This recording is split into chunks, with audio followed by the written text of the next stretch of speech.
আসসালামু আলাইকুম।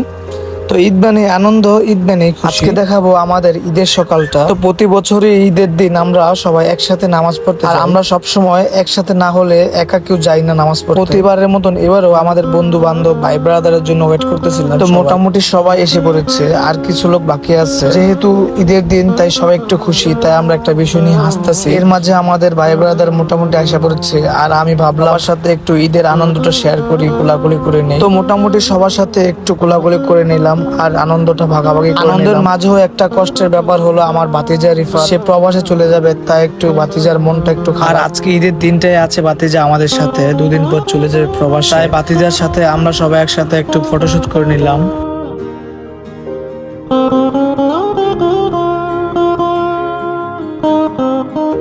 ফটোশুট করতে করতে এদিক দিয়ে আমাদের সবাই এসে পড়েছে, কাকাও এসে পড়েছে। তাই আর দেরি না করলে আমরা ঈদগাহের দিকে রওনা দিলাম সবাই একসাথে। ঈদের নামাজটা একসাথে পড়তে যাওয়ার মজাই আলাদা। আমাদের বাসা থেকে ঈদগাহে যেতে 5 মিনিট সময় লাগে। ঈদগাহে আসার পর দেখি আমরাই মনে হয় সবার আগে এসে পড়েছি। তারপরে ভিতরে ঢুকে আমরা একটা জায়গা নিয়ে বসলাম, আর ভিতরে একটু হালকা ফটোশুট করে নিলাম। এদিক দিয়ে হুজুর বলতেছে আর নাকি 40 মিনিট আছে। 40 মিনিট তো বসে থাকাটা তো বুঝিনি কি একটা ব্যাপার। এদিক দিয়ে মোটামুটি টাইম হয়ে গেছে, কিন্তু মানুষ খুব কম, পরিপূর্ণ হচ্ছে আস্তে আস্তে। 40 মিনিট ওয়েট করার পর জামাতে দাঁড়িয়ে গেলাম আমরা সবাই। নামাজ শেষ করার পর বাইরে আসার পর ছোট ভাইদের সাথে দেখা, তাই সবার সাথে একটু কোলাকুলি করে নিলাম।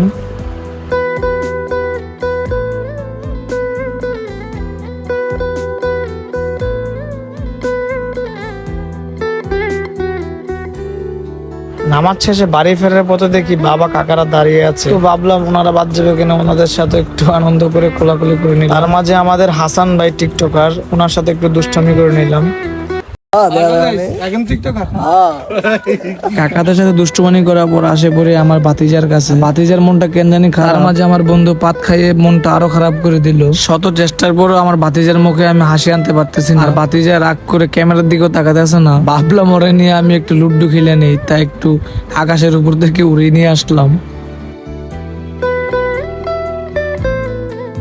শত চেষ্টার পরে ভাতিজার মুখে হাসি আনতে পারি না। কথা বলতে আমার ভাতিজার একটু ঘুম পাইছে, তো তাই তার ভিডিওর দিকে কোনো রসকস নয়। আর এমনিতেও সে সারাদিন পাকনামি করে। যাই হোক, আর কথা না বাড়ায় ভিডিওটি এখানেই শেষ। ঈদ মোবারক সবাইকে, ভালো থাকবেন।